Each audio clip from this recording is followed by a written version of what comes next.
C'est maintenant le moment de s'intéresser au cinéma avec Léa qui nous parle de Ami Ami. Oui. Ami Ami. Ami, en ce moment à l'affiche.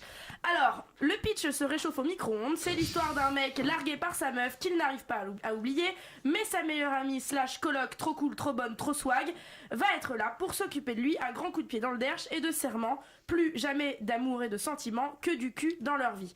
Oui, mais c'est sans compter que ce type-là, absolument pas représentatif de la jante masculine et du genre romantique, et tombe sous le charme du premier plan cul trouvé au rayon PQ.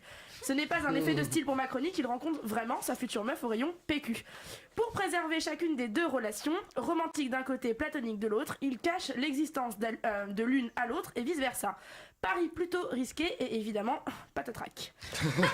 Déjà, le titre nous interpelle, l'orthographe du titre surtout. Alors qu'on sait qu'il s'agit d'une amitié homme-femme, on écrit ami sans E. On est donc face à une volonté d'égalité absolue, car c'est probablement par là que doit passer l'amitié entre un homme et une femme, une désexualisation totale de chacun. Ainsi, ils font leurs courses ensemble, ils ont un emploi du temps de tâches ménagères, se parlent sans artifice et se traitent sans galanterie. Un film moderne donc, témoin d'une époque où la femme est plus que jamais en train de devenir l'égale de l'homme.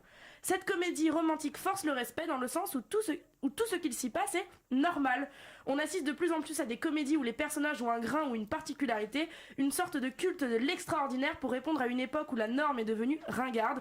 Ici, les personnages ne sont pas bizarres, les traits de chacun sont clairs sans être accentués, personne n'a de parents marginaux ou une déco de magazine Maison du Monde qui correspond pas du tout au budget des personnages, ils font des soirées entre potes normales, font leurs courses normalement, bref, c'est la vie, le temps qui passe, avec notre propre mot, pas ceux de Spinoza et de Kant mis dans la bouche de Kevin et Jennifer.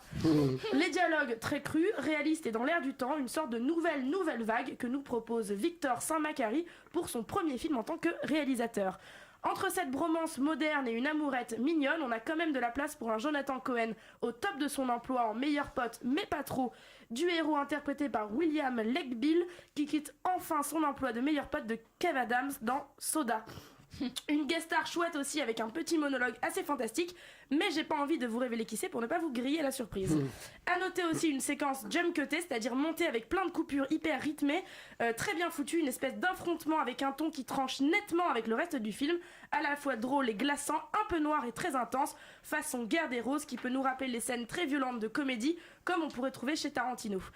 Si on le voit au premier abord comme cliché et un peu bateau, au final le film est agréable et plus fin qu'il n'y paraît.